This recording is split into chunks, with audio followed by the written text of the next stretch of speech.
In this video, we're going to explore the new addition of Instant Meshes integration into 3D Coat. It's a standalone auto retypo engine that has been added as a separate option to the default 3D Coat auto retypo toolset. The reason it's being added is that it offers an alternative in the rare cases where the 3D Coat algorithm struggles or will fail to create a satisfactory result. When the models are prepared properly and the estimated number of polygons are appropriate for the level of complexity, 3D Coat's default algorithm is generally the best option to start with. It does a much better job of producing clean and virtually all quads topology.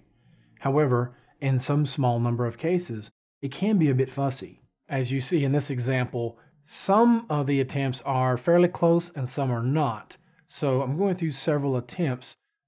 As you may notice, the bottom side is more complex than on the top side, and the default algorithm is struggling with that just a bit.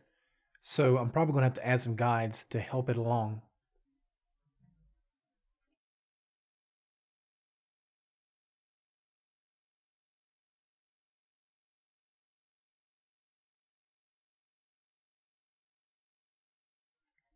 Overall, this attempt came out about the way I expected. However, on the very ends here at the bottom, it's rather thin, and that can cause issues with the auto retypo algorithm in many circumstances. So I could either tweak the auto retypo result, or to improve it even more, I could go back to the scope workspace, thicken the object just a bit by right mouse button clicking over the layer, adding some thickening, and then restart the auto retypo process. But here, I'm going to go ahead and start Instant Meshes by right clicking, and then choosing auto retypo, and then Instant Meshes auto mode. It's in real time now, it's not sped up. What you're seeing at this moment with the progress bar is 3D Coat is evaluating the voxel object. If it's over a certain resolution, it's going to decimate it before it initiates the Instant Meshes engine.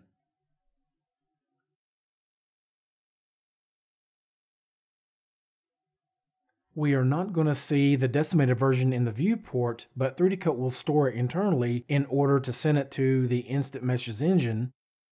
Once it completes this step, the next thing we'll see is a pop-up asking for the estimated poly count.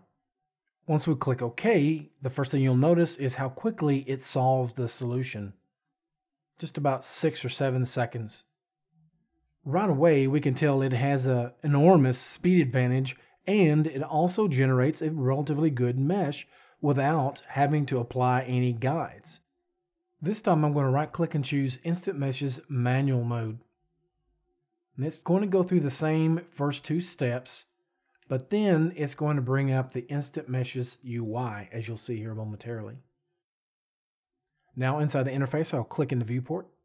That'll allow me to zoom in, and under Orientation Field, I'll click Solve.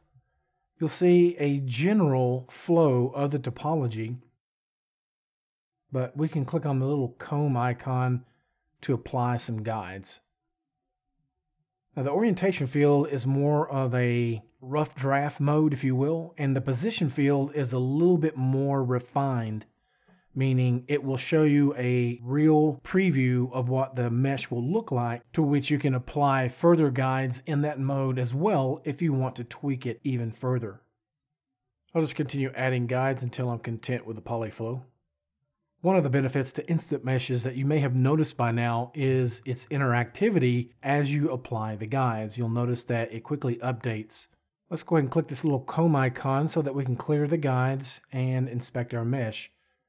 If you don't uncheck that, for some reason it will not allow you to orbit about the model. I'm not sure why, but it doesn't. If you need to change the poly count, you can adjust the target vertex count here in the middle.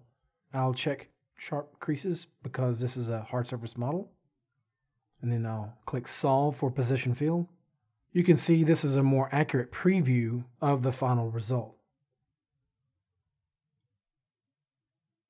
I'm going to click on the paintbrush in the position field to apply another guide just to see if it will help improve this any at all. Now let's click Export Mesh, Extract Mesh. Clicking Pure Quad Mesh will merely subdivide the model so that the triangles at the termination points will become quads, and then click Save to send the mesh to 3D Coat. Overall, it did a relatively good job, but As you might notice, it leaves a number of triangles or poles within the mesh. However, there are a number of use cases where perfect topology is not necessary. In such cases, instant meshes might be your preferred method. So that's a quick overview of instant meshes integration in 3D Coat. Thank you for watching. We'll see you in the next video.